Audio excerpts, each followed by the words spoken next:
Hey yo, Tavern Terra, welcome back to the show. Make sure you guys like, comment, share, subscribe, all of that good stuff. Click that bell button somewhere on this page. Is somewhere probably right here or right here. Wherever David decides to put it, that's where it is. But make sure you guys like, comment, share, subscribe, tell a friend that tells a friend, you know what I mean? And we're going to get it popping. Let's get into the show. You feel me? Let's go. Yeah. Good looking out, Dad. Yeah. Ha, it's Flav, you heard? It's Flav. Check it, I had to get what I earned. It's my turn. Welcome to the show. It's 3’s Tavern, yeah. Ha, that's how we doing it. Welcome to the show, y'all. Enjoy.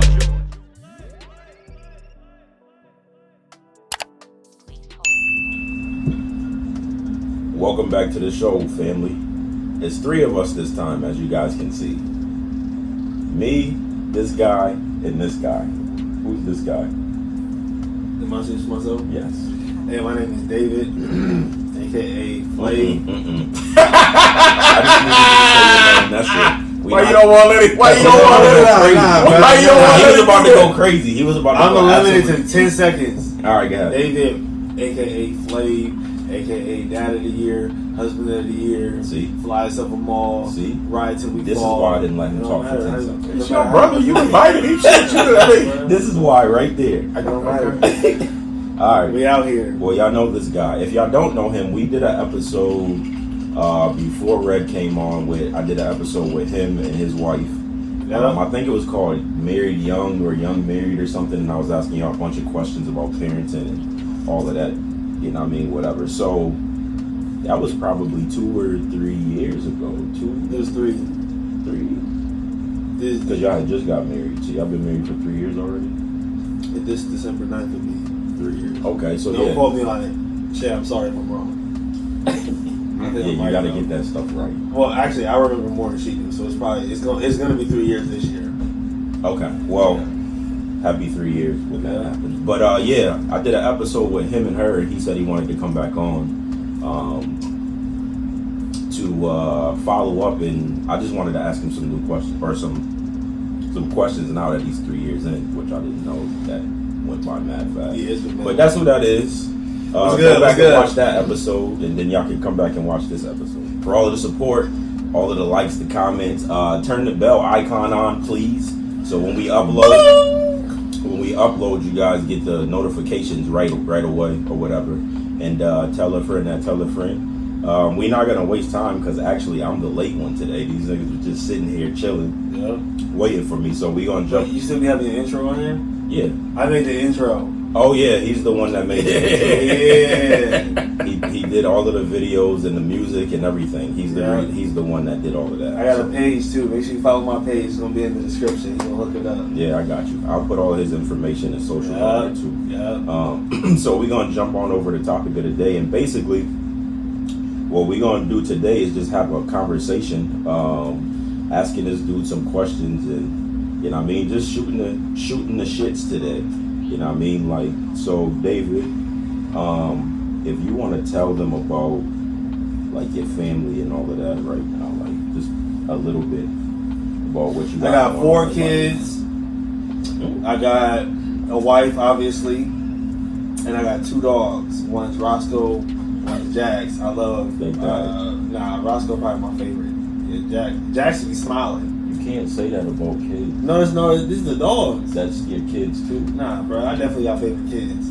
Huh? I got favorite kids. It depends on the day in the week that I'm having. You got favorite kids? All parents have a favorite. Yes, kid. and they don't admit Your it. mama got a favorite. Yes. Kid. Oh, we know. Yeah. Who is that? Right now, it might be me. Probably. Right now, it's probably me. I was at the bottom. I was at the bottom for like 2 years. Oh, Jared got a. Jared might be up there. No, Jared's definitely up there. all parents have a favorite. They can lie and say no, they don't. No. They got I have a favorite. everybody. All parents have a favorite. My favorite. Okay, hold on. Okay, so That don't mean they gonna treat you different, but deep down, all parents have a favorite. Yeah. Okay, I'm gonna come back to that question for both of y'all. Finish what you did. All right.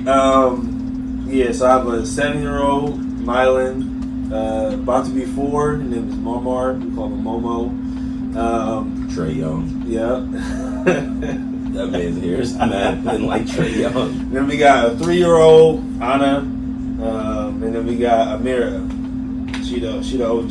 She the oldest out of all. No, she act like she the oldest. She actually the youngest. She 2, but she got the most attitude. She get that from her mom. But yeah, and then we got me and my wife Shay. Lovely family right there. Yeah, so that's who he is. He is the district manager? Don't disrespect me. Supervisor. Yeah. I'm everybody's boss. Oh, okay. Well, he's everybody's boss in Ohio of Little Caesars. That's how he makes his money. Yeah. That's his grind every day, taking care of his family. He's a cool dude when he want to be. Nah, bro, I'm cool all the time. He's actually cool. Nah, F that. I'm immaculate. I'm an immaculate nigga for real because I'm immaculate. That's a word. Did I pronounce that right? Spell it. You're not that. I immaculate. That's how you spell it. All right, go ahead. But nah, I've been working there for about 10 years. It's supposed to be just a job to hold me over until I get to the summer. But just my attitude with growing and being a part of a business to where I look at who's the top person in that business and want to be there. I eventually got there, and then 3 or 4 positions beyond that. So yeah, that's just. Who would have knew that a Little Caesars job would be paying my bills right now? Yeah, because I swear that was just a throwaway when you got it. But Yep. I'm glad that worked out for you. All right, I'm gonna go back to this parent question for both of y'all. When y'all say y'all have a favorite, like what makes them the favorite?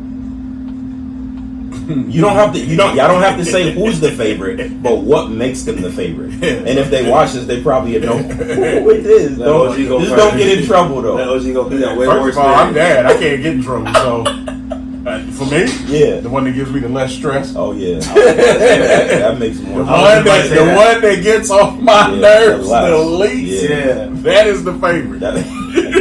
Yeah. So yeah, I got one. Yeah. That's a fact. That is the fucking favorite. I learned that all my favorites are just the ones after I get to yelling at all the kids. The one that's just sitting there not doing nothing. You my favorite right now. You are my favorite. Do your favorite switch all from the time to time? My favorite switch. It depends on the week or the day. Sometimes it could be a span. Like Milo was my favorite for about almost an entire year, and then he started growing up, and then he felt like he could make his own decisions, and it was failing him miserably. I don't think they switch. I think if anything, at times if you have a favorite at times, that's the one that's the one that's gonna disappoint you every now and then. But you ain't gonna be disappointed in like a mad type of way. It's the kind of like, damn, that was you. Yeah, You did like that. You ain't expect it out of him. I would expect that from him. Right. You did that. So I can't say the favorite changes. You might get a little more disappointed every now and then. Like, damn, you did that. This is a band. For real? How old is your kids? Mine go from range from 22. You got more than me. I do. Yeah, you got 4. You got 3. Yeah, but mine are technically grown. I got 22, 17, and 16. Okay. So yeah, it's a little different when they get older because they're a little bit more mature. But when they kids, any given day, if they're a little bit tired, they go from your best to your worst, just like that. You got 2 boys and 2 girls, Reg. You got 2 girls and 1 boy, right? And your son is the oldest. That's a good situation. So what you got? What do you have to look for in these? Like Mylon is about to be the teenager. Yeah, he's 7, so he'll be a teen. He's about to get up there to that point where he's about to start trying to test you. You went through that phase with your son? You said he's 7. What? He ain't testing nobody at 7? No, I'm saying when he's getting up to that, he could be at 7, but he got time. You had to go through that with your kid, like. Yeah, it's natural. It's natural. You're gonna go through it with all of them. Yeah. Sometimes it's gonna come across as disrespectful. Other times it's just gonna come across. There's not gonna be nothing to it. It's just really gonna be how you handle it. And what you have to accept as a parent is, as far as that kid is concerned, you're always wrong. Oh yeah. Or you don't understand, because they don't want to believe that. They don't want to believe that you've done everything that they've done or even think about That's a fact. doing. They don't want to believe that. That's a fact. They gonna say your ass is old and outdated, and you don't know what the fuck you're talking about. And that's gonna be the hardest part sometimes is when you kind of gotta let your kids, you kind of gotta let them just fall flat on their face to prove a point. Doesn't mean that you don't care, don't love them, but you can only say. I've always been in the mind like I can only tell you something so many times. Right. That's a fact. And then it's like once I realize you're not listening, you go to do it again. I'm gonna sit there and watch. I'm gonna have popcorn. Like I'm about to watch you fuck yourself up. And then when you come back to me, now I know you're gonna listen. Yeah, word. So was the challenge different from the boy, from your son and your daughter? Like what they was challenging you on, or basically the same? it was all the same. Basically the same. Yeah, I'll say. I mean, even with him being 7 years old, he still. I had this thought like, you're not that you're not that smart to catch on to what I'm trying to do, and he slowly realized like I'm very intelligent because I've either done what you did or actually no, I don't still do it, but like yeah, he definitely tried to test me for real. It don't work, but you know we all go through that phase to where we think our parents ain't gonna catch us doing certain stuff or they're not paying attention and they don't look at certain stuff. So yeah, it happens. I don't know about the teen yet because I ain't there yet. It's gonna get worse. Yeah. I already know. They tell you that. Because like I wasn't a bad kid, but I always had this thought like they don't know I'm doing this when they probably do the whole time. So I mean it's gonna get worse. Yeah, it's definitely. I already know that. It's gonna get worse. Because I already know right now it's manageable. It's cool. I can sit down and have a conversation with him, and you know, thank God, Mylan he's a very respectable kid. So like, sometimes I mean, obviously he makes his mistakes like any other kid, but I don't have to really yell too much at him. I can sit down and have a conversation with him, and his feelings get hurt just from me telling him that I'm disappointed in what he did. Like, because he looked at me a certain way, and I kind of take pride in that. And so if I think less of him in any aspect, it kind of hurts his feelings more than just like whooping him or whatever. So just talking to him and telling him, you know, what he did wrong, especially when he know he messed up. And I talk to him, and I'm like, yo, like you supposed to be doing, you know, you're not supposed to be doing that. And I feel like that's more of an impact, which I thank God for every single day, because a lot of kids you gotta beat them or they gotta be grounded for months or years for them to understand. But for him, he might make a couple mistakes, or he might make more mistakes in a small amount of time than normal, but for the most part, he goes a long time without ever getting in trouble. He cool. I tell people all the time, sons are put on this earth to torment their fathers. Oh yeah. Daughters are put on this earth to test you. Yeah. And that's very true. Because you know there's gonna come a time where he's gonna be at that age like, nigga, you can't tell me what to do. Oh yeah. Like he's never gonna be at that you're not my dad type deal, but he's gonna be like, nah, son, like. But I look at it like this, because like you already know how Tam is. Like, we ain't never too old for her to tell us about ourselves. Whether we feel like she right or wrong, we still gonna respect her opinion. Right. Like, we're never gonna disrespect and be like, nah, you don't know what you're talking about. Even if she don't know what she's talking about something, like, we still respect her opinion and we listen. And I just pray that that's just our relationship, and that's why I talk to them now.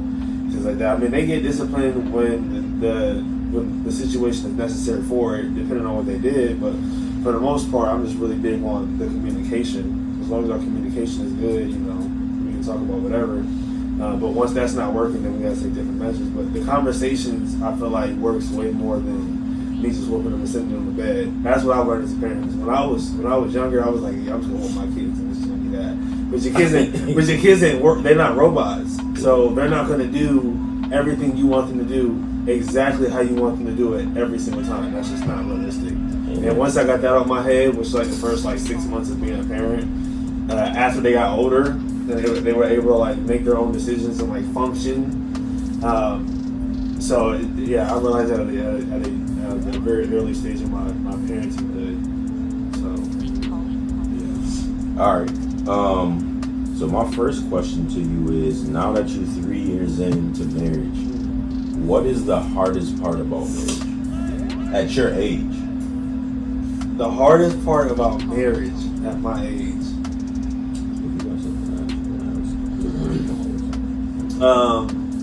I would say the hardest part about marriage is loving a person for who they are and not for who you want them to be. And I'm gonna explain that. So what I mean by that is, everybody has a general idea of what they want a marriage to be like, and expecting that person to do all the things you want them to do versus who they really are, that can be kind of conflicting. Because I want her to stay at home wife, but that's not one. That's not who God called Shay to be, and two, that's not who she was as a person. So her trying to be what I want her to be was making herself unhappy, which theoretically made me unhappy because she treated me how she treated herself, and she didn't love herself. She didn't care about herself, and when you don't care about yourself, you're going to show that whether you want to or not. So I think the hardest part in a marriage is loving somebody for who they are and not what you want them to be. And I completely understand. I tell Shayla all the time. I 100% understand why people get divorced. It makes 100% sense. Because if the person you are with, you don't feel like they're worth it to love them and to care for them, to be with them, even when they're down, it's not worth it. It's not worth it. If you don't actually love that person deep within, then I understand why people get divorced. Because the only thing that kept me and Shay together was the love that we have for each other, not how good of the sex was or how good she cooked or none of the physical stuff, because none of that stuff mattered when it came down to it. What came down to it was, I love you and I made a covenant with you, and that's the thing that's going to keep me with you, even though I want to leave you tomorrow. We've had plenty of those conversations. I would say that's the hardest part. So you thought about divorce?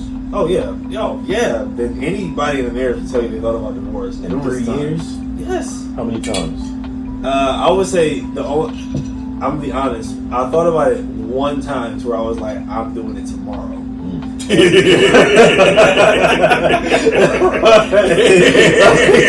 must have been real bad.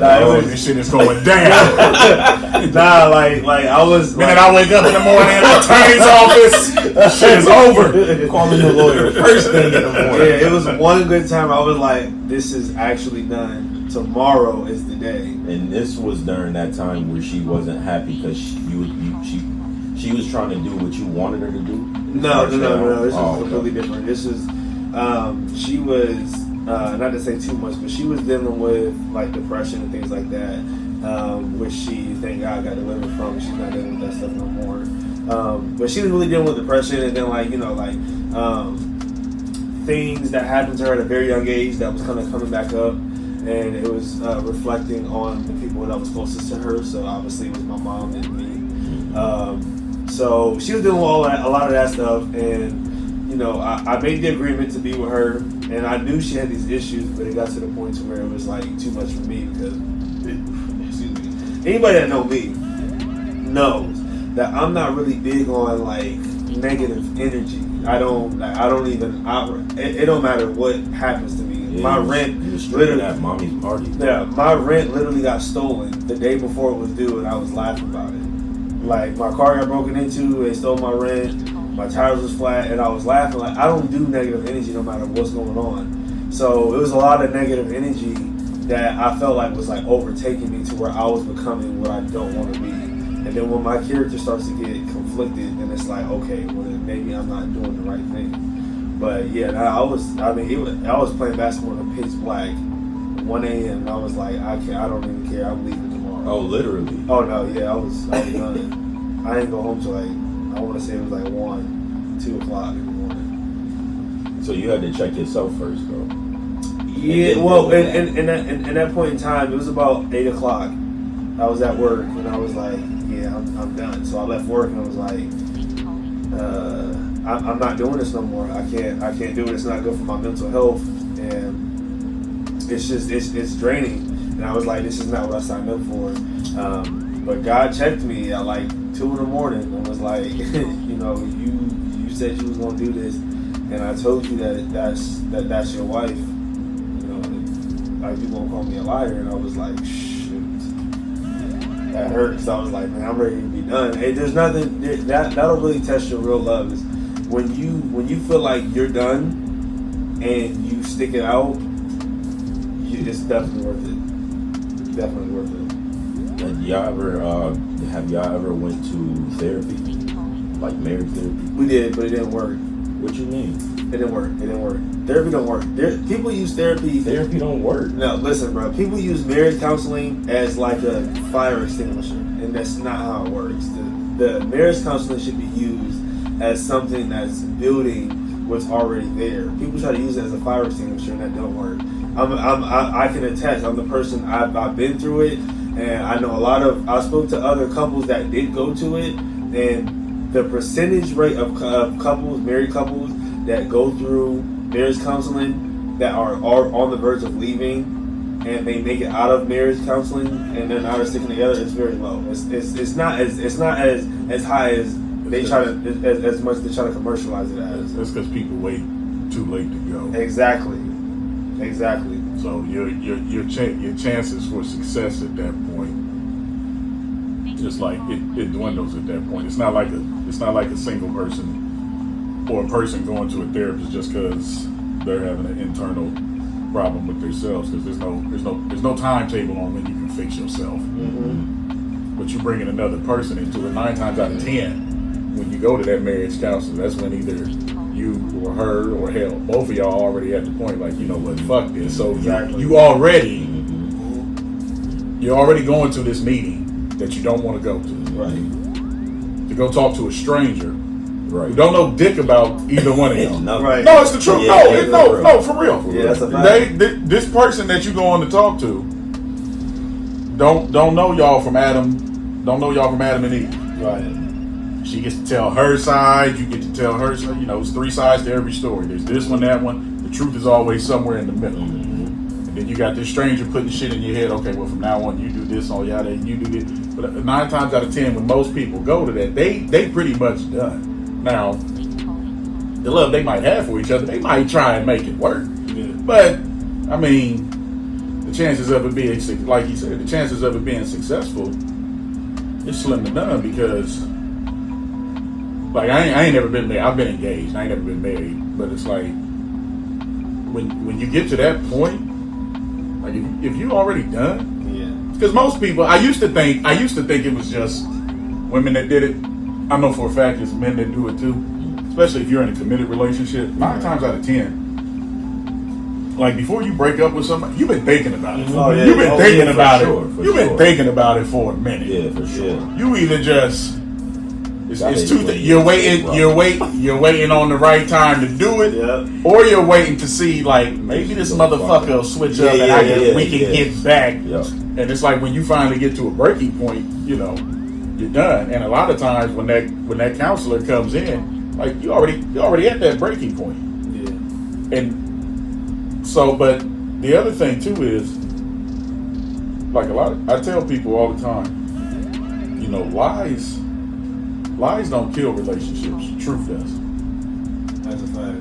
And sometimes when you go to that marriage counselor, the thing you have to accept is, because you and that other person probably ain't been honest with each other, you're about to sit in front of a stranger, and you two are going to have to be honest with each other. Yeah. And you have to accept the fact that you're going to hear some shit you don't like. Yeah. That maybe for whatever reason never came up before. It's going to come up now. And you have to be willing to sit and hear that and take that. And that's hard to do, especially when it's about a subject that maybe you ain't never really talked about. And now when you do talk about it, it's in front of a stranger. Now you feeling some type of way because you done brought this shit up in front of a stranger. Yeah. Like, you didn't let this shit manifest and build up. Now you springing on me in front of a stranger. So now I'm embarrassed. Plus upset. Like, I see what he's saying, because by the time you get there, one of y'all, if not both of y'all pretty much done. So do you think that if y'all would have started marriage counseling before the issues, it would have helped at all? Like, it would have helped avoid that issue?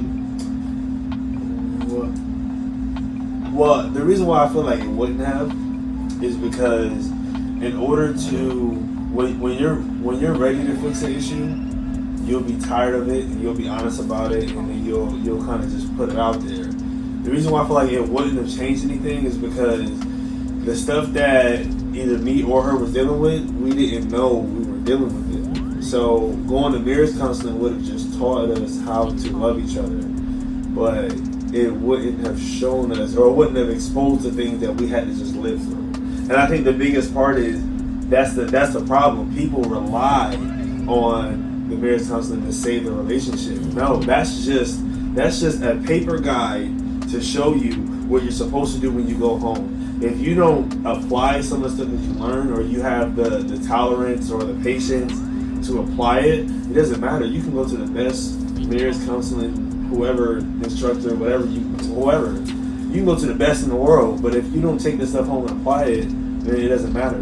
I think that's the biggest struggle, is having the patience and realizing like, yo, sometimes I do need to shut up and just listen to what she's saying, because I think the male ego is sometimes we feel like we're doing everything right, especially when it comes to like pleasing a woman and stuff like that. And if we're doing something wrong and they tell us that, we quick to, nah, it's you. In reality, it could be us. But and be honest, isn't it sometimes the reason you feel that way?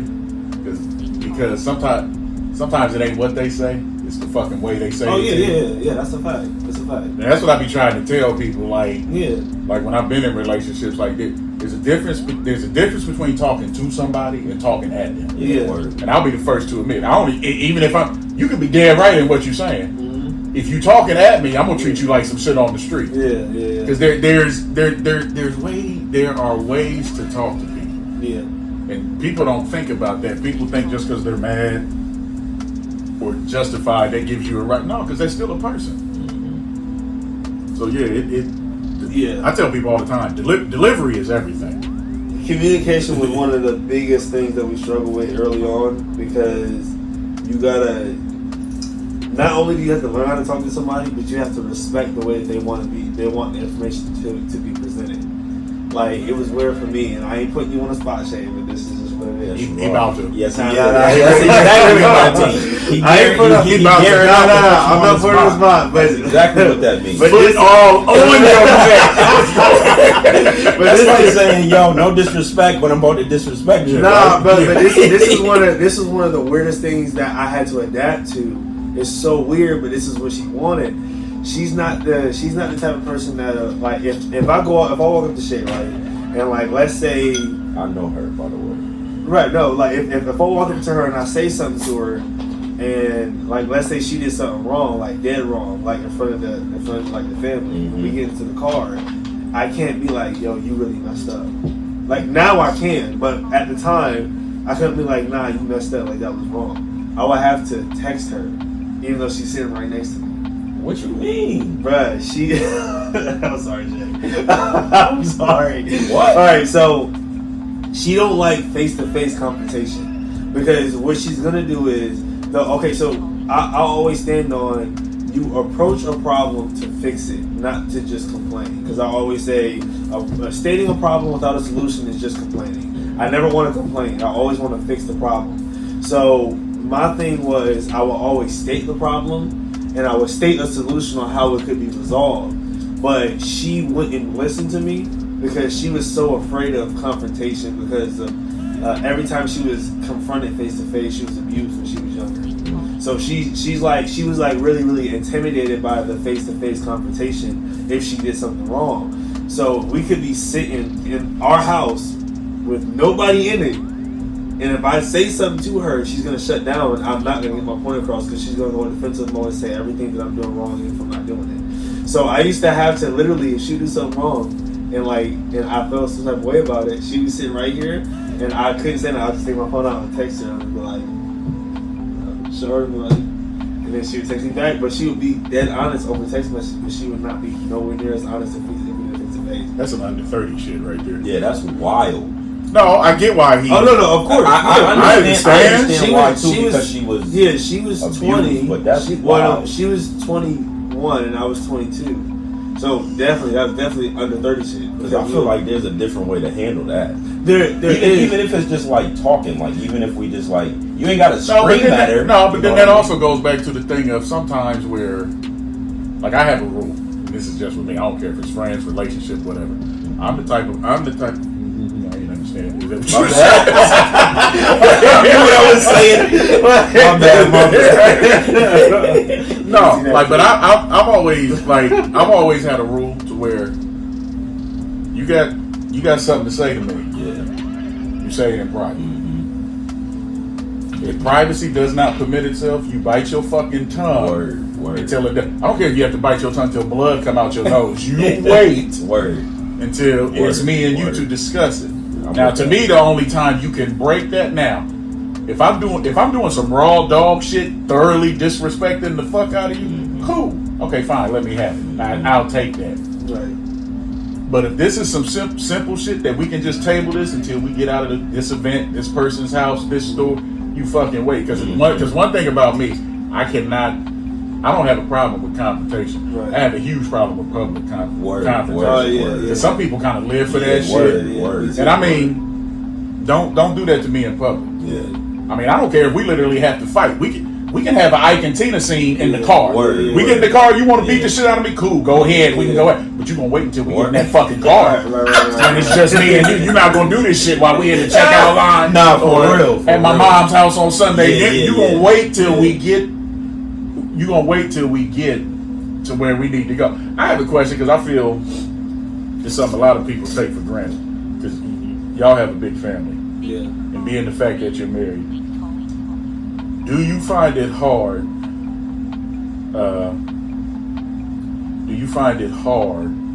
To keep y'all's business?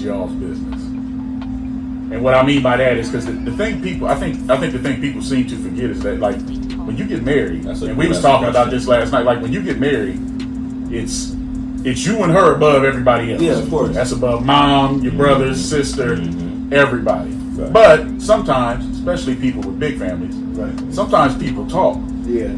Do you find it hard sometimes to keep your house business in your house?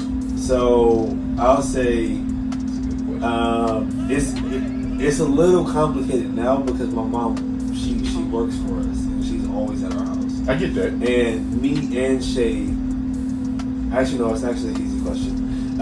It was very hard when I first got married because I understood the concept of my wife comes first, but I didn't really understand the concept of my wife comes first.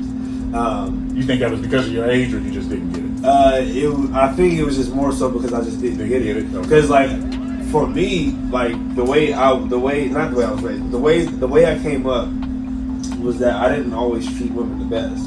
So I kind of held women to a certain standard.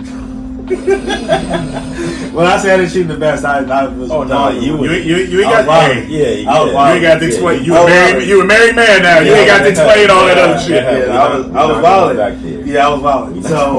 So I held women to a certain standard, and for a female to tell me that I couldn't talk to my family about whatever, I felt a certain type of way because of my own false standards that I held women at.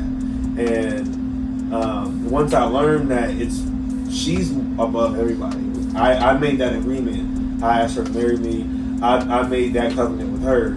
So it was more so about me checking myself. And then we eventually became to the point to where we agreed that certain stuff is off the table to talk about, but certain stuff we can. But now that she has a relationship with my mom, and my mom is basically her mom, she really don't care what I talk to my mom about. But I think now that our relationship is so good that we kind of automatically know the idea of what we can discuss and what we can't discuss. So at first it was really hard. That's important. Yeah, that's it was a lot of people, and a lot of people. That's what I'm saying. Like especially when you're dealing, like God forbid, if you're a person that's dealing with somebody that's got a big, large, extended family and just maybe used to discussing everything. Like a lot of people. It was very hard. Very hard. Okay. It was very hard because I had to. Because my way of expressing myself, because I don't always be under stress. I can probably count on my hands how many times I've been like completely completely under stress because I don't really care about a lot. But like when I do get under some type of stress, my best way is to call my mom or call somebody and talk to them about it. Like that's how I've been raised. That's how I've always been.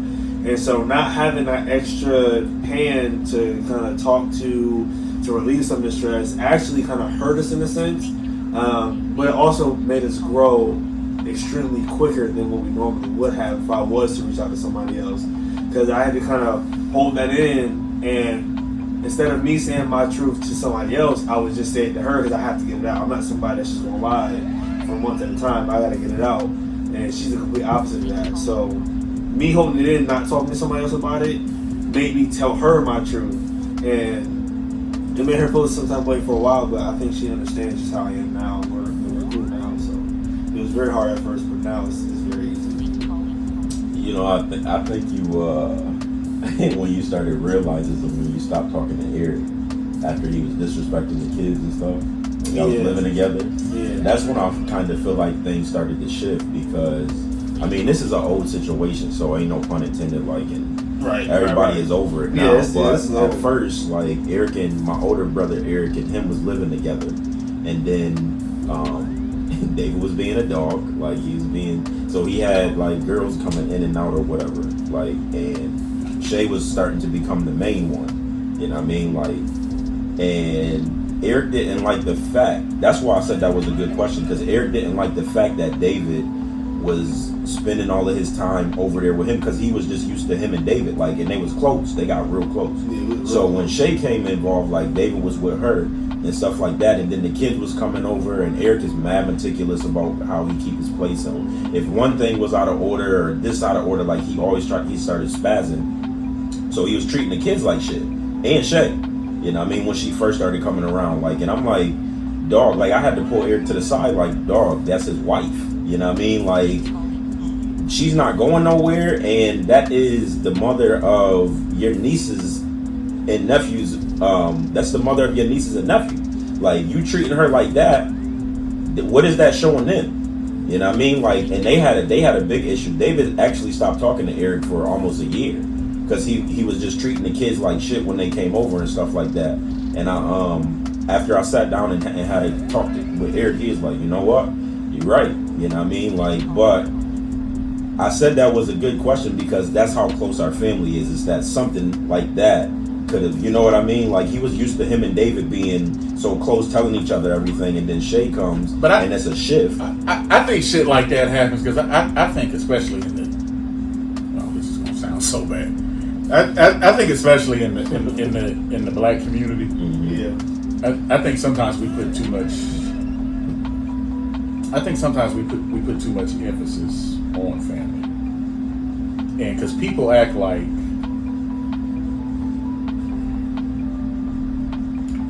people act like sometimes like when a family member, like, just case in point, like when a family member fucks up, like, just because that's your family member, you're supposed to help them. Like, no, wait a minute, time out. I barely know that motherfucker. Word. Like, the only thing we have in common is the last name. I can't tell you, like, I can't tell you where they live. I don't know when their kids' birthdays are. So what? Just because that's my uncle's kid, and he didn't fucked up, and now all of them I'm supposed to read, and I think because of how a lot of black folks are raised and everything that people been through, us as a people, everything that we've been through. I mean, there is some truth to that. Yeah. But what irritates me, let me rephrase that. What I find irritating, is when people throw that family word around, and especially in shit like. And to me, it ain't even got to be marriages. It's relationship. Period, because that's why I told you, like anybody I've ever dated, I don't care who in my family like her or don't, because in my mind, at the end of the day, I'm the one dealing with this person. I'm the one that's going home with them. I'm the one doing whatever. You don't have to like them, right? You will respect them. Facts. Yeah, and you will respect them just because of me. Ain't got nothing to do with them. Whether you're married or not. Now, if they do something to disrespect you that's different, we have a conversation. We handle it. Right. And I hate how sometimes I see that shit because there was one of my kids' moms. She has a very huge family. And that was part of our demise because, for one, she didn't know how to keep certain shit in house. Here I am coming over for dinner, and then I hear your sister. So I heard y'all didn't pay. Like, what the fuck do you even know that? Like, and I'm looking at her like, why the fuck are you talking to her about? And like, and then I feel it's always like a handicap. Like if you're a person for myself coming from a small family. That doesn't share everything, going to a large family where they share everything, it can be kind of a culture shock. Yeah, it is. Yeah, it is. Because I'll be the first to admit, even with some of the close family members I got, like we don't talk about everything. Right. And I've dated some people to where it's like literally everybody knows everything. That's wild. Like this is what y'all do. Like wait a minute, time out. I get wanting to have somebody to lean on this, that, but some shit just supposed to just supposed to stay right here, and I don't like that shit. You gotta know that line. Like that really bothers, because at the end of the day, people still have to live their own lives. Right. You could be my family, my brother, my mom, and I love you to death, but it's not my job to live for you. Right.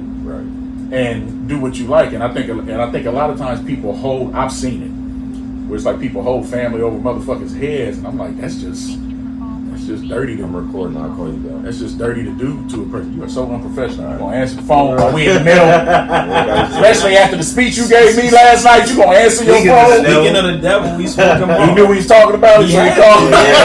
Yeah. Wait a minute, whose phone is bugged? That was everything. Nah, I feel like the biggest thing is in any relationship, whether it's a business relationship or a marriage relationship. The biggest thing is communication.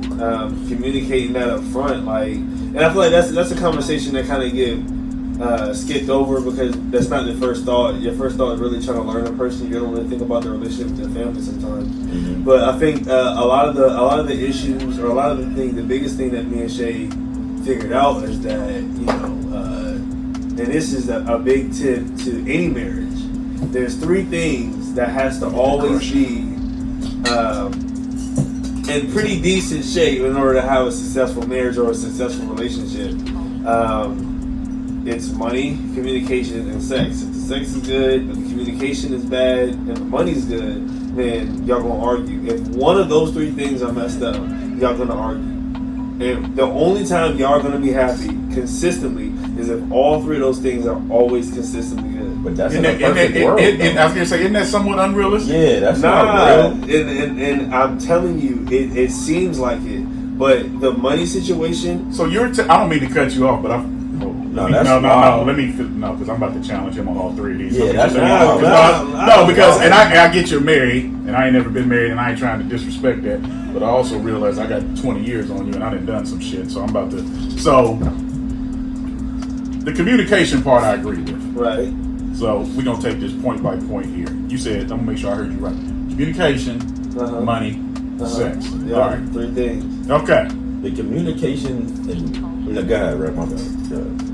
You're saying if all 3 of those are not aligned at all times, it's going to be problems.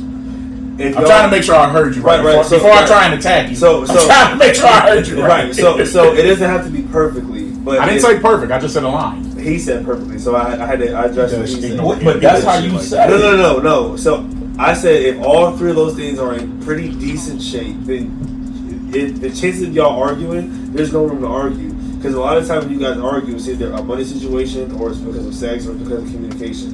Anytime an argument happens, it's 9 out of 10 because of communication. 2 of your answers don't surprise me because of your age and because of the fact you've only been married 3 years. Right. Okay. So which 2? The sex and the yeah. Well, what I will say about sex is what I thought. Communication, regardless of what age. Yeah, that is the most important thing. For sure. Actually, out of the 3 things he said, to me, if you were to put them in order, if you were to be honest, communication is first. Communication is first. Yeah. Now, I might fuck you up with the rest of this. Sex is second. Mm-hmm. Money's last. Third. Let me tell you why money's the last. Because 9 times out of 10, we agree on that. Whoever you meet, especially once y'all get to a certain point, you know what they do, you know how much they make. What a person has is what they have. Right. And I think that's a lame move on anybody's part. Like to once you get with somebody, like you don't make this or you don't make it. Motherfucker, you knew what you knew what I had. No, I'm with you. Like there's a difference between trying to push somebody maybe to be a little more ambitious, versus talking down about what they don't have especially when they didn't have that when you started fucking them. I had to deal with that before. Sex, But that falls under the communicational issue because she didn't communicate to you that she wanted you to turn out to be this kind of person that she wanted you to be. Well, I think sometimes the reason that happens because maybe at first, especially when you're not sharing a household or doing this, that, and the other, it doesn't matter. Because you think about it. It don't matter. It don't matter. Right. Like if you living over here and she living over there, That's you right. might spend the night a couple times at her Right. house. She come over to your place a couple times. The money part don't necessarily factor in because all y'all shit is still separate. Right. It doesn't become an issue. Yeah. It's the minute you get under one roof, and now we're doing this, that, and the other. It can, depending on who the person is, become an issue, and that's why I say I think it's lame on the person who makes it an issue because you knew what this is. As long as they were being honest with you, you knew what this person had before you got there, and then you try to make it an issue. I think the most interesting one he brought up is the sex thing, and only because it's not talked about enough. Because there's this conception that, like when you marry, and especially when you marry with kids, like the sex stops. Yes, no. I was gonna ask him about that anyways. That's a whole different conversation, so I would wait to get into that. Yeah. That's a whole different topic But by I think itself. people seem to forget. That's exactly what I was thinking. I don't give a fuck who you are. I don't care if you're good at sex. I don't care if you're bad at sex. Right. It doesn't matter. Right. Sex is motherfucking important. It's very important. I don't care. That's a fact, bro. It's very- I don't care if That's it's a fact. I don't care if it's quickies, marathons, whatever. Hey, Yeah, it's very. because as a man, I'm gonna tell you. That's why it's number Hey, two. as a man, I'm gonna tell you. Hey, Right. give it to me here. I'm gonna get it somewhere else. It's gonna. Hey, listen. No, fuck that. Especially, if I'm doing everything I'm supposed to do and everything I'm capable of doing, and bitch, you trying to put me on a goddamn ration? Nah, we gotta. Don't get me wrong. I'm not supposed. That's wild. It's not caveman shit like, okay, on call, off demand. But goddamn it, you better, Yeah, word. you better, Word. I'm listen, with you. Yeah, we gonna get into that. this is, I don't care what nobody says. Yeah, we definitely. This is the truest statement in the world. Yeah, When it comes to men and women, and to the women watching this, those of y'all that are in committed relationship, he can vouch for this because he married, he's single, he can't say shit. I won't. But there's two things y'all can do to make sure motherfucker ain't doing some raw dog shit. I'm gonna tell you right now, keep his belly full and his balls empty. Oh yeah. I'm just being honest. Yeah, word. And the balls empty part, like, you ain't even got to be into it. Lay there like a wet rag. We don't care. We gonna get ours regardless. We don't. Most of the time we don't care. Most of the time we If don't. we being completely honest, like we might But, say, hey, if oh, we she in a- just hey, laid there, but we in a relationship with 4 or 5 kids, you might be sleeping. I don't Word. give a damn. Play there. I got you. Don't even worry. Play there. You You gotta- gotta move. Hey, 9 times out of 10, you doing those two things, you gonna be straight. Now, I ain't gonna lie, there are some of our species who's selfish. Word. That ain't gonna be enough. I can't speak for them. Yeah, Right. word. The majority of them, as long as you're doing those two, you good. Yeah. You can get away with a lot of shit as long as you're doing those two right there. But if you ain't doing those two, and you trying to come in my neck, fuck you. That's not gonna. We gonna talk about that. I had to ask him about Yeah, that. we gonna 'cause get into that. I was curious at his A word. Go ahead, finish with it. Or was you done challenging him? No, because he kind of agreed. So, because the part I have a problem with, and that's probably my fault for cutting him off. I should have let him explain more because. You want me to finish explaining? Well, no, because what he said is right. Like, because in a way, what you're saying, I don't want to say it's unrealistic, but that's like some perfect scenario type shit. And if anything, the only thing that there's 2 things that life really teaches you. Right. Is that it's constant and it always changes. Oh, that's right. And there's going to be times, no matter what you're doing, because life is beyond your control, that shit's just not going to be aligned. Right. And it's like the way you said it. Like that's a scenario that you can do your best to make it exist, but if you're truthful, it's not always going to. So That's not like in a perfect world. Nah, I'm about to explain it to you. I think our brain automatically puts it in a perfect world, which is why me and Shay was telling each other that's not possible. But it is possible. And the reason why it is possible is because those three things has to be good, because you always got to start with number one, like he said, communication. Right. So if and this the biggest problem is, like, I would say like 70 to 80% of women will not tell you when they are unsatisfied in the bed. Not because you're not good at what you do, but because you're not doing the specific things that they like. 70 to 80. I would say 70 to 80% That's of a women big percentage. that won't tell you up front. I was about to say maybe not up Are front. you saying they won't tell you at all? Won't tell you up front? No, they won't. Like, they will not tell you up front. If they're not enjoying it that one time or the other time, the next time after that, they're probably not going to tell you that. You'll understand that they don't like it or there's something wrong with it through an argument or actions. or exactly. You will not know. A girl will never. And I won't say never, but a very small percentage of women will text you and be like, "Hey, I didn't like the fact that you didn't do this." That's a fact. That's a fact. I never had nobody. Right. So the problem is, for a man too, like sometimes we feel like that's a very important part of our life. Like, one of the skill sets that we have is that we're good in the bed. So if a woman is telling you that you're not, one, she probably don't know how to tell you because she wants your feelings, or two, she's not comfortable with you enough to tell you that. And I feel like it wasn't that me or her wasn't good. It's just, I don't think we communicated exactly what made us feel good in that aspect. So the problem was that we were assuming that the other person knew, or they just wasn't doing it. So the reason why it is possible is because number one is always intact. It's not easy. I'm not saying that it's easy. Like, it's not. And is our communication perfect? No. Is it damn near perfect? I would say yeah, because we talk every single day. Before we go to sleep, before we lay down, even if we both work 15-hour shifts, before we go to bed, we make sure it is just like us brushing our teeth in the morning. Before we end the day, me and her speak just about how the day went or whatever. We just talk, and that's something that we just started doing in the last year or so.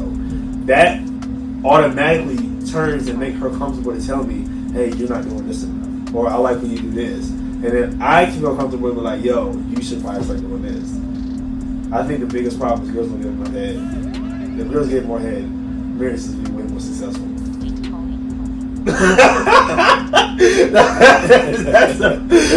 There's not. Don't try to dip out, nigga. Don't try to scream. Listen, bro. I'm taking a sip of mine. Nah, bro. Listen. I'm being honest, bro. I'm taking a sip of my drink. I didn't say nothing. I ain't say nothing either. But I'm agreeing. just saying. I'm not married though.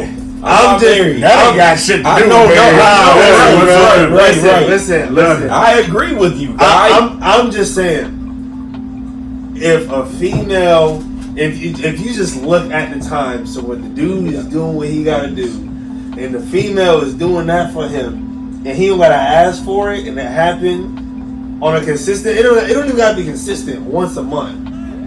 Once a month, that'll change your relationship. On top of the communication, that'll fix a lot. Then number 3 is already taken care of. You don't gotta tell me to take you out. I'm taking you out on whatever you want to do. You don't even gotta tell me. No, that's a fact, because you say that all the time.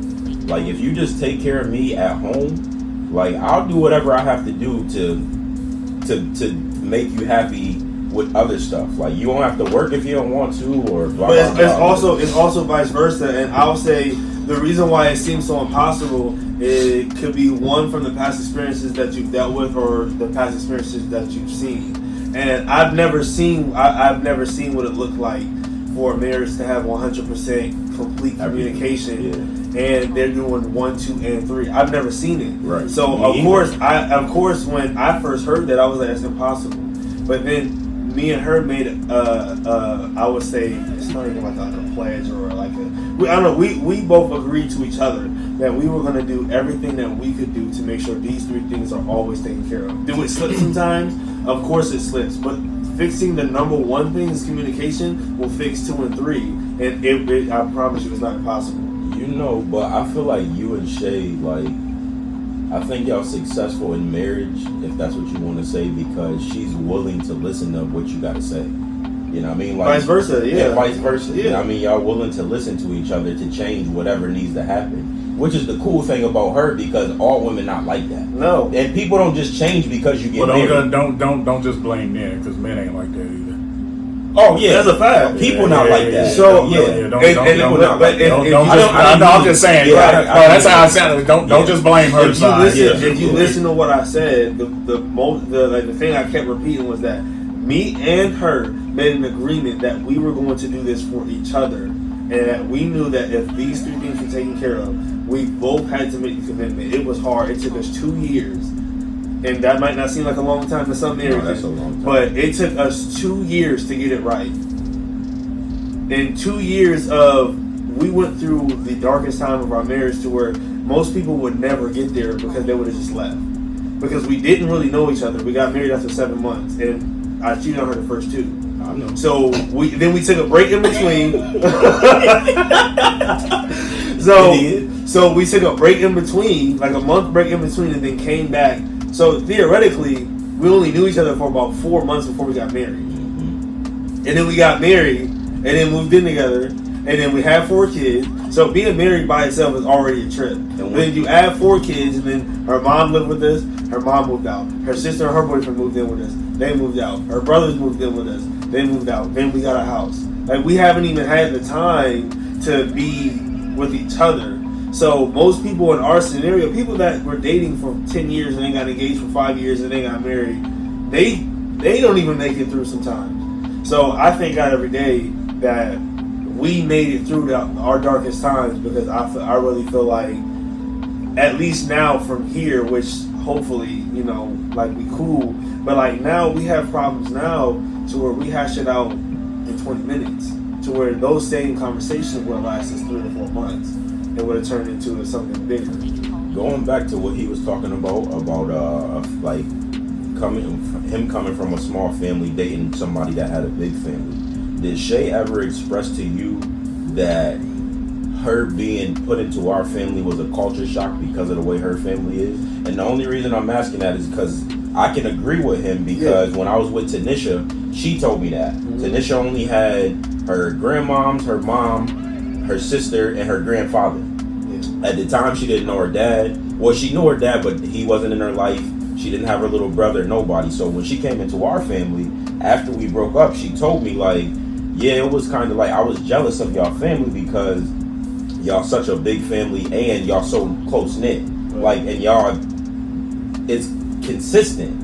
Like, even when y'all have issues, y'all might not talk to each other for a little while, but y'all always come back together. She like, I've never experienced that. So that kind of played a role in us breaking up, because she had some type of jealousy towards me all of this time, and I didn't know. Yeah. You know what I mean? And I'm wondering, like, why you just spazzing out, or why you doing this? And sometimes that was the reason why. She had the house with us, or at a family function. She might look like she cool, but then, I had the Ring family and everything, and we all close. Yeah. You know what I mean? Like, and she come around and she might be able to blend in for a minute, but deep down inside, when she get back to the crib, she like, yo, that's wild that he got people like that care about him. You know what I mean? Like, that much. So did Shay ever express to you at any given time, like, yo, I don't know if I'm gonna be able to do this, because your family kind of close, and I don't know what this is about. Like, I ain't used to this. It wasn't in the aspect of she don't know if she can do it. It was just something of like, she's not used to it. So to where, like, her mom and our mom would do the same thing. Mm-hmm. So like, but her mom would do it with the intent to try to embarrass her. So any sort of correction, she didn't like it, because it's like, okay, you trying to embarrass me as a mother. Mm. So her expressing to me that she wasn't used to that, and our family was very different, I had to receive that in a sense, because then I knew that she was taking a lot of things that my family, that you guys were doing, she was taking it the wrong way, because she's not used to it. So then, because I listened to her, I was able to express or explain to, like Tam or to Jared or whoever offended her in some way. I was able to explain to y'all why she took it that way. Not because she wants to be this bitter person or she wants to be petty, but because her family would do the same thing, but it was with the wrong intent. So I think listening to her, just how she felt about that experience, I feel like that helped me explain and get the family prepared to deal with the first marriage in the family. Yeah, word. 'Cause I feel like The first kid, at least. yeah, I feel like I swore I feel like the first one. I feel like the world never ever talks about how wrong the family, how wrong the family can be when receiving somebody that is married into the family. Yeah, that's true. That is true. But it also plays a factor on how she's introduced to the family too. They do, but at the same time, But she shouldn't be punished for that. that's what I'm No, about she to say. shouldn't. It's his fault. But Or whoever's fault. No. Like if we're using him as an example, Yeah. it would be his fault. Absolutely. Right. But because he's family, he automatically gets protected. You treat that other person like a piece of shit Yeah, when the blame is there. yeah. Well, and That's why I'm sorry, I got No, because I went through some shit like that. And presentation sometimes can be It's the truth. every motherfucking Yeah, thing. Yeah. But it doesn't fall on the person that's getting introduced. Yeah, I'm with you. It falls on the person that's Yeah. doing the introduction. I agree. They fucked up. Yep. That's why I had to pull Eric to the side and tell him Shay's only acting like this because David is treating her like that. This is how he's introducing her. Now, meanwhile, Anna's mom was living with my mom, and he had Shay around. Yeah. You know what I mean? Like, so it's like, well, we got Anna's mom over here trying to help her out. We trying to figure out this situation, what we about to do with this, and now you got another girl coming. You know what I mean? Like, we ain't even done dealing with this. That's a whole case. She's a whole case, and then he bringing her. He's introducing her there, and Eric just didn't get that. Like, he didn't like that for whatever reason. You know what I mean? Like, and that's why I was like, dude, like, you treating Shay and her kids like shit, but that ain't got nothing to do with her. David introduced her like this. You should be giving him this shit. It's easier to blame the other person. You know, it is because that's his brother. So he like, just doing what he was doing. But I'm like, dog, you're wrong. That's that whole "take me as I am" bullshit. And I don't agree with it. Anytime I hear somebody say that lets me know that you ain't got no room for growth, and I don't need to. Yeah, you're not willing to change. Ain't no necessary. It ain't so much about changing. It's just like I said, just having some room for growth and being able to deal with some different shit. Yeah, word. And like people that don't want to do that. Yeah. I ain't with that's some coward shit to me. Yeah, I agree though. I agree especially when you don't have a reason not to like a motherfucker. Exactly. You just not liking something because you feel they messed up the dynamic or whatever. That's. But that's why I said that goes back to that family bullshit. It's like I'm not living my life for you. Right. This is me over here. But now I will say that was an interesting time, man. Yeah, that was that whole crazy stuff at that time. That whole period, as a family and individuals, period. Yeah, that whole time frame was kind of crazy. But what I will say is that it's not normal for me and Shay to come out on top of the situation that we're in, because we had all the ingredients for a bad relationship. Everything from jump. It's like the best way that I can explain it is like you put whatever you can find: garlic salt, barbecue sauce, ketchup, sour cream, and a little bit of sugar. But then it comes out to be. This nigga said garlic salt. Yes, right. Black people even use garlic salt. I hate him right now. This nigga said garlic salt. But it's like you throw all of that and you putting it in the oven and it come out and it being the perfect cake.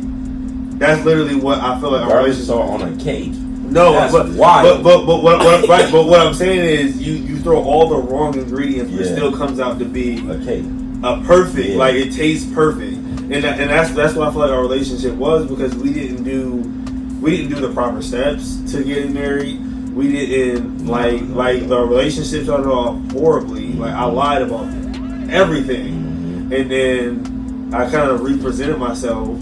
And I can honestly say the only reason why we're still together today is because we decided to just exclude ourselves and put God in the center of our relationship. Because if that didn't happen, then we would not be here right now. Mm-hmm. That's a fact. Yeah. So we can just get on right over. We can move on into the hard question. Well, I guess it's not a hard question unless you want to it. But with like the sex, Okay. now that y'all in a different space, is it more often or did it decrease when y'all first got married? Like what is at your age when you just turned 25, what, 3 days ago or something? August 1st, 4 days ago.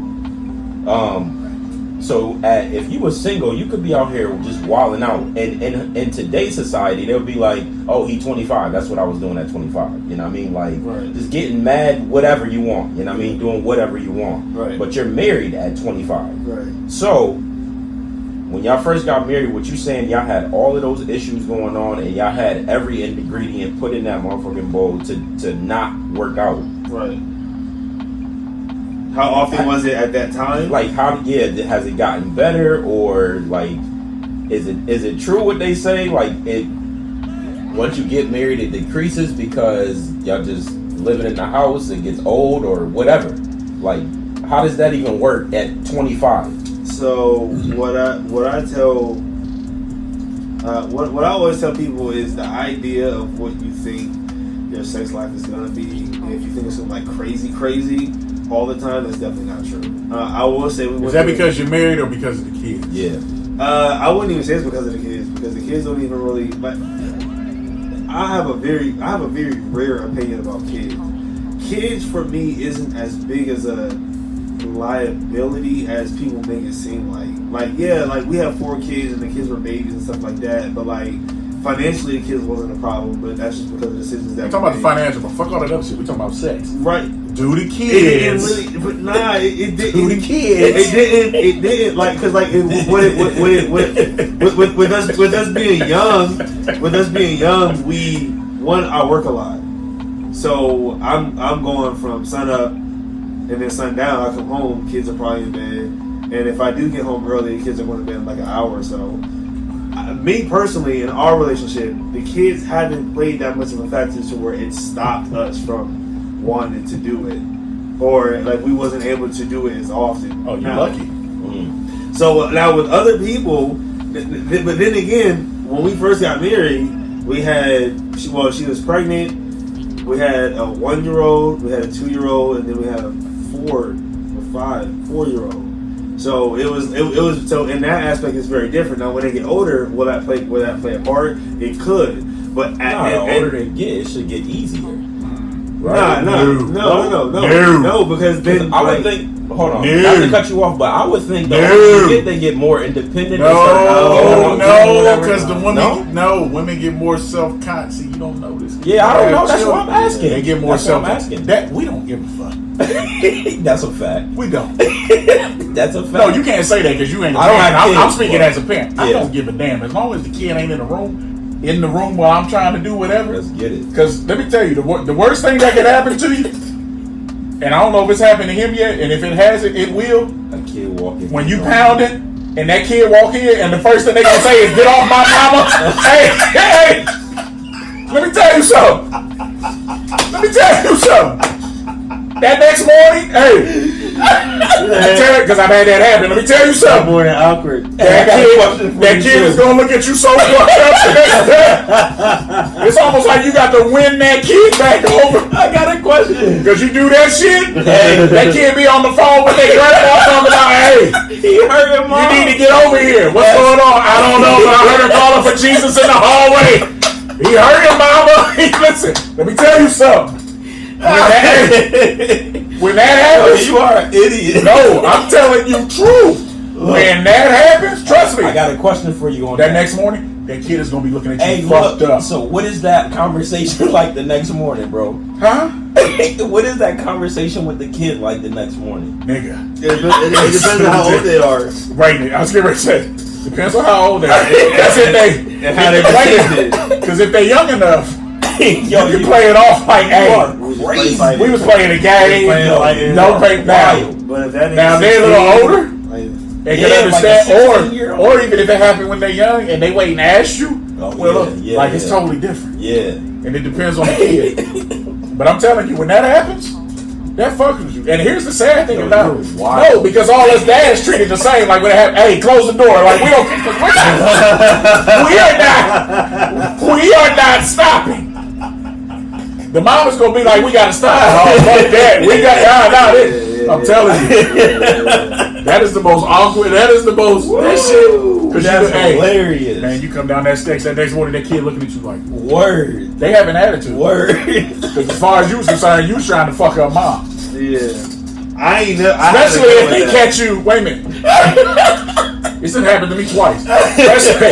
Especially if they catch you in one of the male dominant positions. Oh yeah. As far as they concerned, you was fucking mom up. Yo, you're ridiculous. What's wrong with you? They had no house. At times, it could last for a couple days. They not trying to talk to you. Because you're the biggest bastard on earth at that point. And you gotta walk around your house on eggshells. You gotta do it.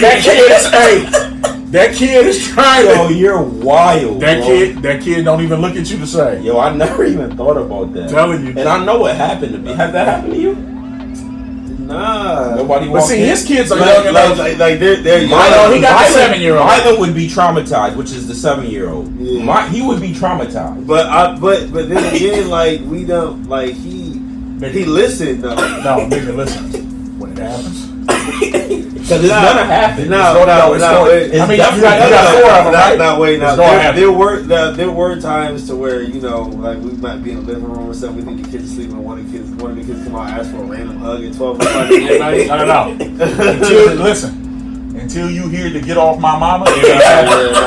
When you hear that, that's gonna be your shit is gonna have to change, and it's gonna fuck with you for a minute because. You're gonna have to rack your brain trying. And here's the fucked up part about it: the woman, no, for real, the woman, Shay, the love of your life, she is not going to help you in this situation. No. You have to do this on your own. That's crazy. And try to explain why this was not a bad thing. Yeah, it's not. Wait a minute, no. Let me tell you why it is. It's a bad. No, it's a bad thing. Let me tell you why.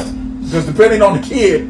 They gonna look at you and be like, okay, well, when can I do it? And it's like, wait a minute, you don't do that. No, for real. You don't do that. Yo, how do you explain that to a kid? Nigga, it's fucked up. You got to how do you? What else is gonna fuck you up? Because it's gonna happen. How many boys do you have? 2. All right. I'm gonna tell you the best way to handle it. I'm being honest because I did this. The first time you catch your son masturbating, it's gonna fuck you up. Yeah. Me personally, what I would do, I'm gonna tell you. You catch him, just ignore it. I'm gonna tell you what I did because I walked in on mine. I walked in and I just played it so smooth. Hey, the spaghetti's done, and then just walk back out the room.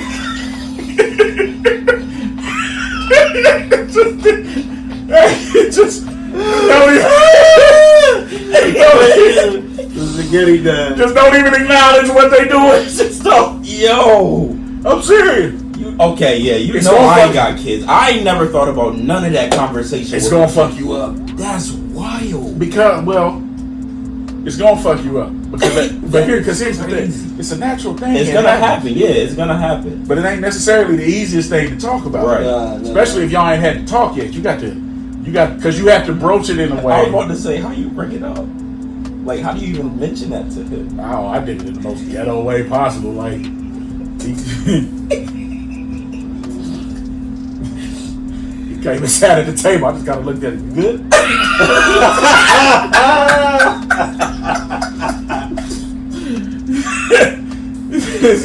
Yo, did you get it all out? It's literally what I did. Like, you good? You want to talk about it? Not today? All right, we good. All right, cool. A couple days went by, we had a conversation. Hey, it happens. Dad, do you do it? Yeah, sometimes I got to. It is what it is. You will be all right, though. You pretty cool as a dad. No, you think that. Word. You think that. Because I knew I would be fine. And then it happened. Nah, wow. But this is my look on that, right? Hold on, before you go into that, let me ask you a question. It would be completely different if you walked in on one of your daughters, though. Would it? Would it be completely? Would it be completely different? Would you approach it differently, or how would you do that? Me personally, to answer the first part of the question, no, it hasn't. It didn't happen with my daughters. Okay.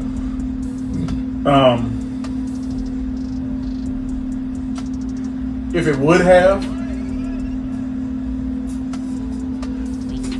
because they're girls, I probably would have said something that you need to talk to them. Because I believe some shit. Like if you're a parent, if you have boys and girls, like some shit should stay between the father and son. Right. Yeah. Some shit should stay between the mother and daughter. Yeah. It just should. Yeah, I'm with you. The second part of your question, if I would, I don't know what I would have said other than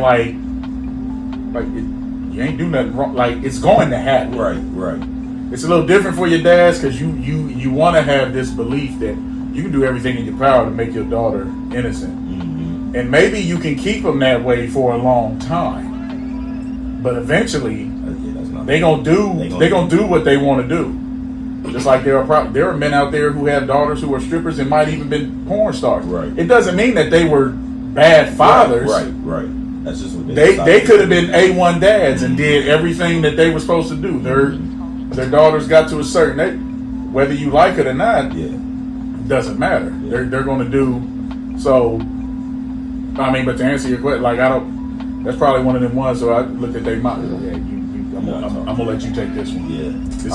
This ain't one for me. Okay. I was This ain't curious. I agree with that though. I feel like the parents should always communicate what's going on between the kids, just so the parents are aware. But I definitely feel like the father, unless you're the only father and you know your mother ain't, the mom ain't gonna do it, and you gotta play that role. If you have to play that role, then you gotta do it. That nigga said the spaghetti done. Yo. I straight up said the spaghetti's done and closed the door. I just walked back out. Yo, that is hilarious. Yeah, bro. I don't know because like for me though, like I struggle with a lot of that stuff when I was younger, and I wish I had some sort of guidance on how to handle that instead of doing it myself. How to handle what? Just like masturbating early, because like that opened up the door to get into other stuff. It's kind of hard to have.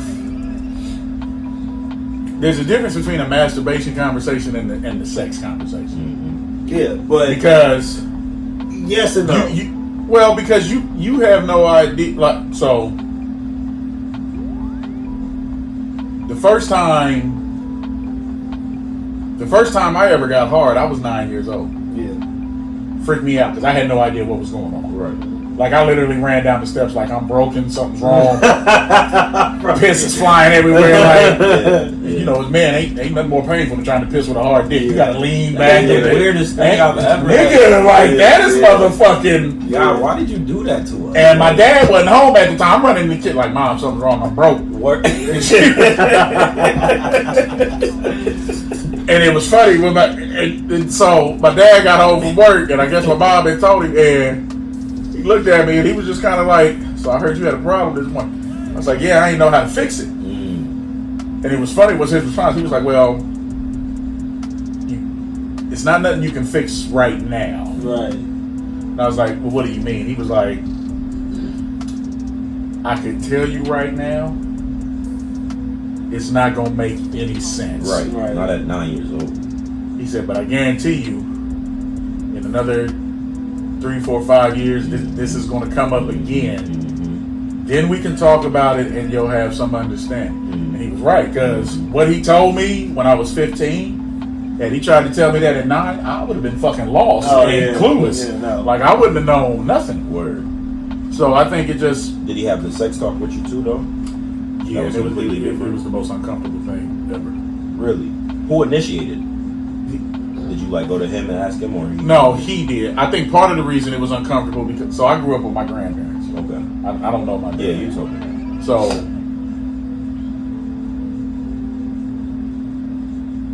having that conversation with a much older person. Yeah.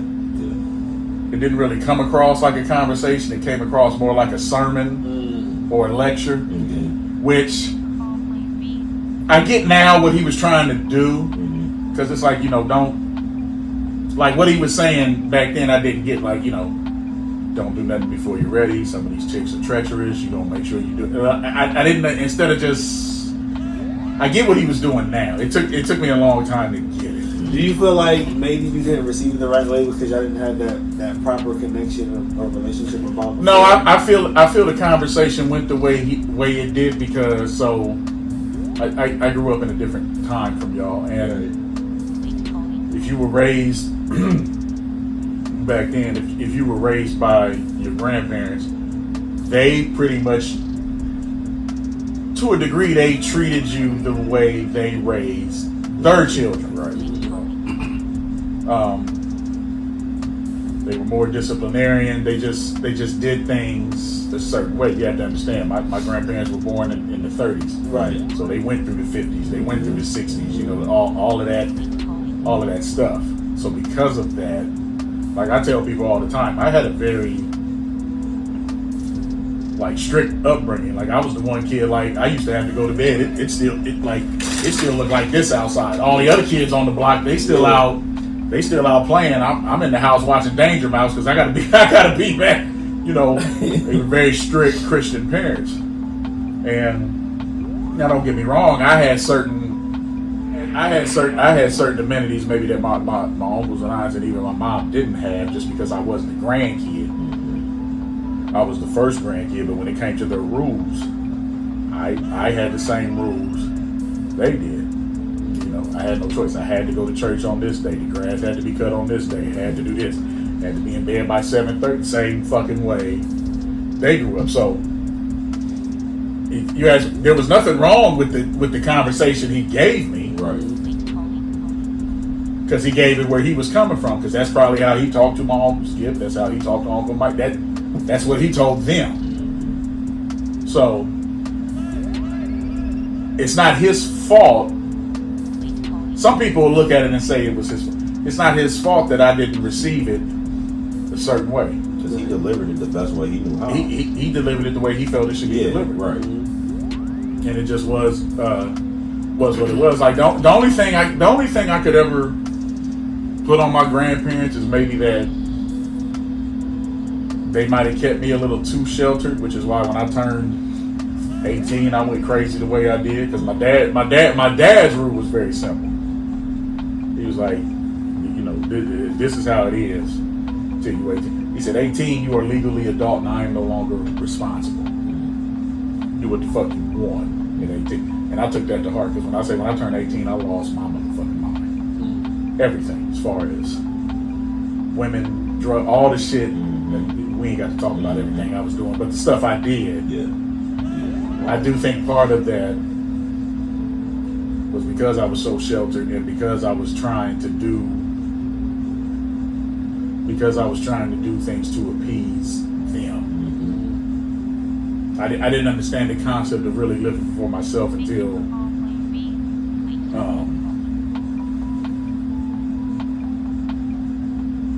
I probably got somewhere like in my mid-20s before I really, because I ain't gonna lie, from like 18 to 24, I was a straight dick in terms of just how I dealt with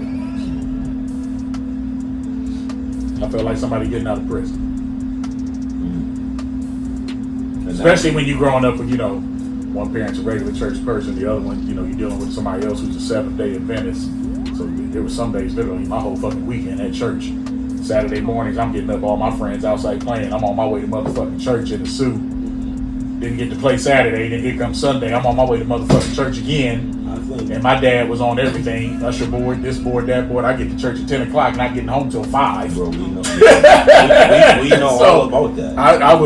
We know all about that. Went to Catholic school. Went to a Catholic all-boys school, so I was repressed in that way. There were no chicks around.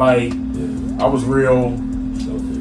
I was sheltered in a lot of ways. So when I became 18, I got ignorant. So you think That's a problem. you think you think if you wasn't sheltered that you wouldn't have reacted the way you did when you turned 18? If you wasn't as sheltered, you you think you would have wilded out when you still turned? Like, it would have been the same outcome or not? I think some shit I still would have done. Yeah. I think it might not have been as bad. Okay. All right. But in that same token, I don't blame them. I had to go through certain shit to get me where I am now. Get right.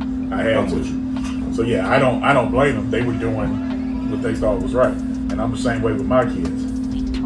It's like I tell my daughters, especially my daughters, I tell them all the time because I say certain shit. I tell them all the time, it's not my job to be your friend. Right.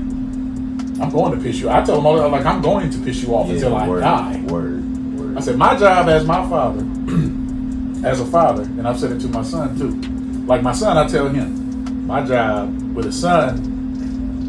I told my son, my job is to give you guidance and tell you maybe what you should do and give you these steps to be a man. But at the end of the day, some shit you have to figure out yourself. With my daughters, I tell them, my job is to provide and protect. Right. I can't worry about when I make you happy, when I make you mad, all that. My job is to provide and protect and show you how a man should treat you. That is my responsibility. Yeah. I'm not your friend. I'm going to do shit to piss you off. And I tell all my kids the same thing. You want a friend? Go talk to your mama.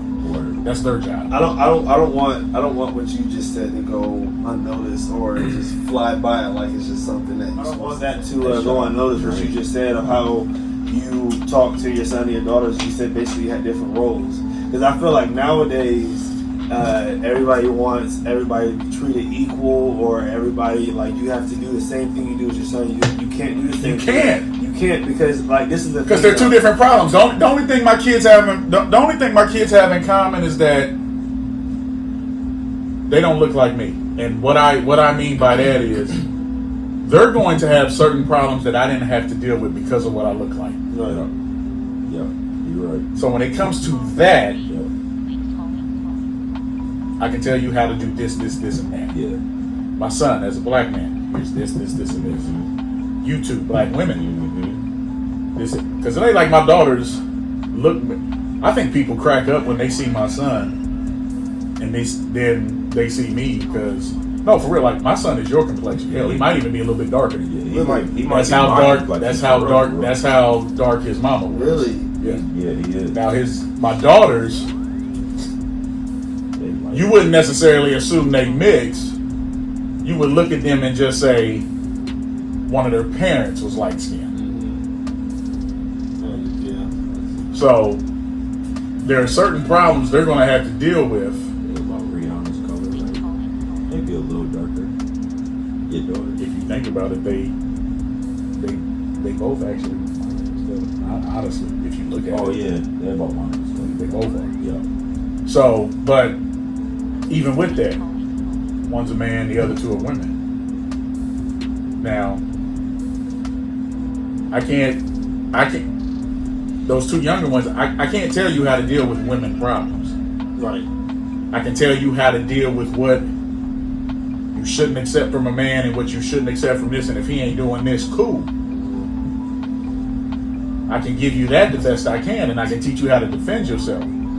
Some of that other feminine shit, you got to get that from your mom, or hell, if the mom ain't around, you got to get that from aunt so and so, cousin over here, deaconess over here. You got to talk to one of them.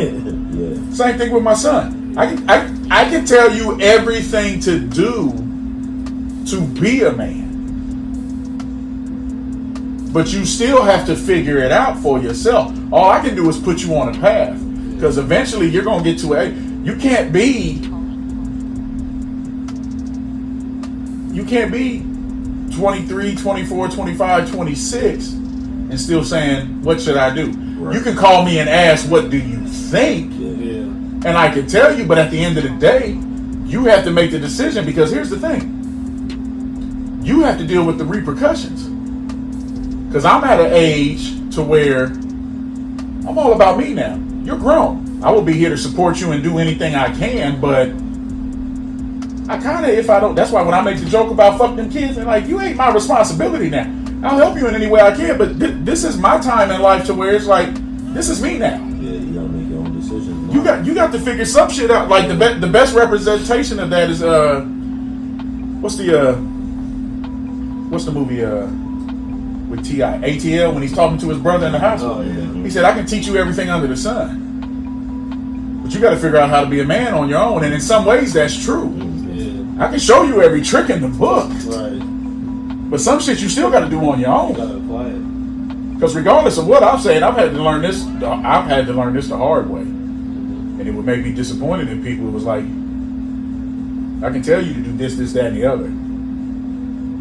You don't listen to me and go the other way, I'm not gonna feel bad because it's like I tried to tell you. But at the same time, I'm not necessarily gonna judge you because it's like you had to figure this out for yourself. Right. Now you know. Move on. Do what you do.